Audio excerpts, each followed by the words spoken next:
नमस्कार, आप देख रहे हैं जीबीएन 24। मैं हूं आपके साथ प्रियांशु मिश्रा। स्वामी प्रसाद मौर्य के रामचरितमानस वाले बयान पर राजनीतिक विवाद लगातार जारी है।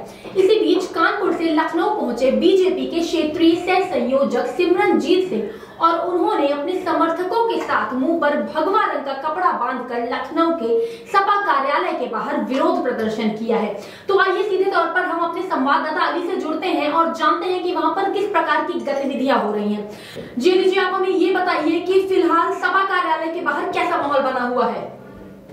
बिल्कुल, देखिए, अगर सपा कार्यालय की बाहर की बात की जाए तो लगातार वहां पर कई बड़े संगठन हैं और कई बड़े नेता हैं जिनका लगातार पहुंचना जारी है, क्योंकि जिस तरीके से रामचरितमानस को लेकर विवाद छिड़ा था उसके बाद शुरुआती दौर में स्वामी प्रसाद मौर्य का लोग विरोध करते हुए नजर आ रहे थे। खुद अखिलेश यादव भी इसका विरोध कर रहे थे, लेकिन जैसे जैसे ये मामला आगे बढ़ता चला जा रहा है तो कहीं ना कहीं इस पूरे मामले में राजनीति जो एक अलग रंग है वो लेती नजर आ रही थी। निश्चित तौर पर अगर सपा कार्यालय की बाहर की बात की जाए तो लगातार वहाँ काफी लोगों की भीड़ इकट्ठा हो रही है, साथ ही पोस्टरबाजी भी शुरू हो गई है। अलग अलग तरीके से लोग पहुंचकर वहां पर पोस्टरबाजी कर रहे हैं, पोस्टर भी लगाए जा रहे हैं।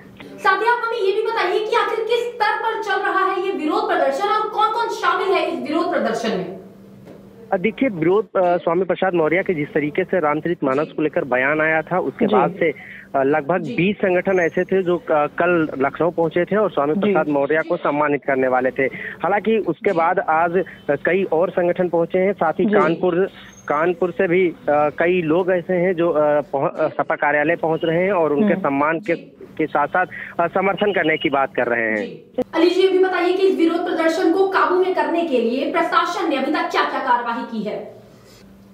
बिल्कुल, देखिए, अगर प्रशासन की बात की जाए तो सपा कार्यालय के बाहर भारी पुलिस बल तैनात कर दिया गया है और प्रदर्शनकारी की जो संख्या बढ़ती है तो उन्हें गिरफ्तारी के बाद इको गार्डन, जो लखनऊ का सबसे बड़ा गार्डन माना जाता है, जो धरना प्रदर्शन के लिए बनाया गया है, लोगों को वहां पहुंचाया जा रहा है। तो निश्चित तौर पर प्रशासन ने भी अपनी पूरी तैयारी कर रखी है।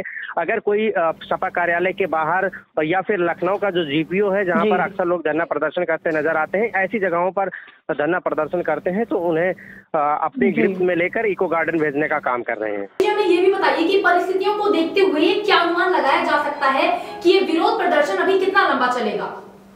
देखिए, ये कह पाना बहुत ही मुश्किल है, क्योंकि शुरुआती दौर में मैंने आपको बताया कि जिस तरीके से रामचरितमानस को लेकर स्वामी प्रसाद मौर्य ने एक विवादित बयान दिया था। उन्होंने कहा था कि रामचरितमानस की कुछ ऐसी पंक्तियां हैं जो महिलाओं के सम्मान से अलग है, उनमें उनका अपमान किया जाता है और जात को लेकर भी उन्होंने कहा था, तो ऐसी पंक्तियों को हटाने की बात कही गई थी। लेकिन जिस तरीके से ये मामला राजनीतिक रंग लेता नजर आ रहा है, क्योंकि पूर्व में अखिलेश यादव खुद एक कार्यक्रम में पहुंचे थे जहाँ उनको काला झंडा दिखाया गया, जिसके बाद उन्होंने खुद कहा था कि अपने नाम के आगे सूद लिखेंगे। तो निश्चित तौर पर जिस तरीके से अब पोस्टरबाजी हो रही है, महाराष्ट्र के एक संगठन के लोग थे, उन्होंने एक पोस्टर लगाया था समाजवादी पार्टी कार्यालय के बाहर जिसमें साफ तौर पर लिखा गया था कि गर्भ से कहो हम सूत रहे हैं।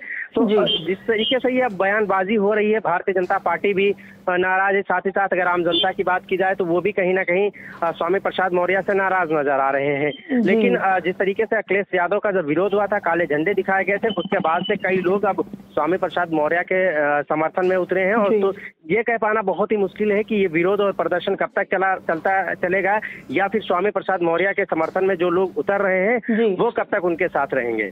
तो अभी हमने देखा कि स्वामी प्रसाद मौर्य के द्वारा रामचरितमानस पर बयान देने के बाद किस तरीके से राजनीतिक गतिविधियां हो रही हैं और किस तरीके से उनका विरोध किया जा रहा है। इसी प्रकार की खबरों के लिए जुड़े रहिए जीबीएन 24 के साथ।